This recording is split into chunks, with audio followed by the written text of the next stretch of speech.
In this episode, we break down the dramatic sprint race at Phillip Island, where a high-speed collision between Bezzecchi and Maverick Vinales sent shockwaves through the paddock.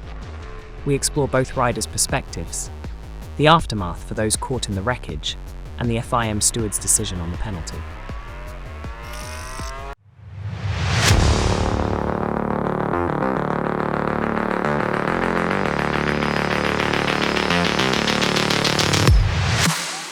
Welcome back to the show, everyone.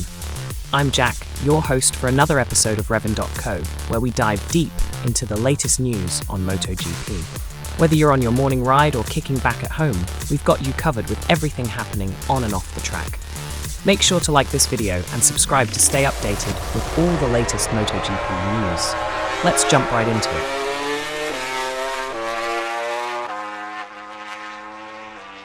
It all happened at turn 1. Vinales overtook Bezzecchi smoothly on the straight, but as they hit the braking zone, Bezzecchi couldn't slow down in time and collided into the back of Vinales' Aprilia, causing a frightening crash at speeds of over 300 km/h. As Bezzecchi described, the turbulence and slipstream affected his bike control. Maverick passed me in the straight with the slipstream, and turbulent air meant my bike went on the left. I got sucked by the slipstream, and I couldn't do anything to avoid the contact. The FIM Stewards assigned the blame to Bezzecchi, though they acknowledged the effect of turbulent air.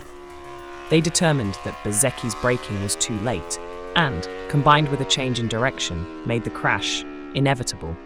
This earned him a long lap penalty on Sunday's race. Bezzecchi was pretty candid about the penalty, admitting his responsibility. "I understand the decision. Normally, who is behind is always the one who makes the mistake." But what he didn't appreciate was Vinales' reaction right after the crash. Bezzecchi took issue with the middle finger and harsh words thrown his way while they were both lying in the gravel. "I didn't like his behavior immediately after the crash. But anyway, the important thing is that we are fine." Let's switch gears and see things from Maverick Vinales' side. After being wiped out at such high speed, Vinales was visibly frustrated. While both riders were thankfully uninjured, the Spaniard spoke openly about his irritation and hinted that Bezzecchi tried to re-overtake him, causing the crash. Vinales said, "From my point of view, what I felt was that he tried to overtake me again when I overtook him. Probably he misunderstood the braking point or something, and when he braked, he was all over me." Despite the crash, Vinales managed to race on Sunday, finishing in 8th place, nursing pain in his arm and back, but focusing on staying in the championship fight. He seemed to have moved past the incident, but there's still tension simmering between these two competitors.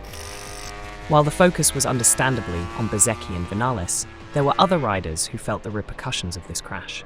Fabio Gianantonio, who was just behind them, described the terrifying moment. "It was a very scary moment, believe me.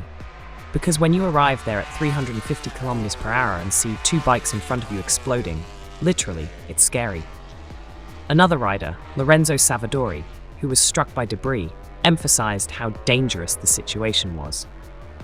A piece of the wreckage hit him on the arm, putting him at risk of missing Sunday's race. Trackhouse team director Davide Brivio even suggested that the race should have been red flagged due to the amount of debris left on the track. Fortunately, all involved riders were declared fit to race, though some were nursing injuries. Do you think the long lap penalty given to Bezzecchi was fair, or should there have been a harsher punishment?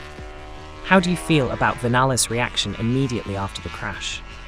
Was it understandable, or did he go too far? Should the sprint race have been red flagged considering the amount of debris on the track? If you enjoyed this episode, don't forget to give us a like. And if you haven't already, hit that subscribe button so you never miss a single update. We've got more news, insights, and behind-the-scenes content coming your way every week. Stay tuned.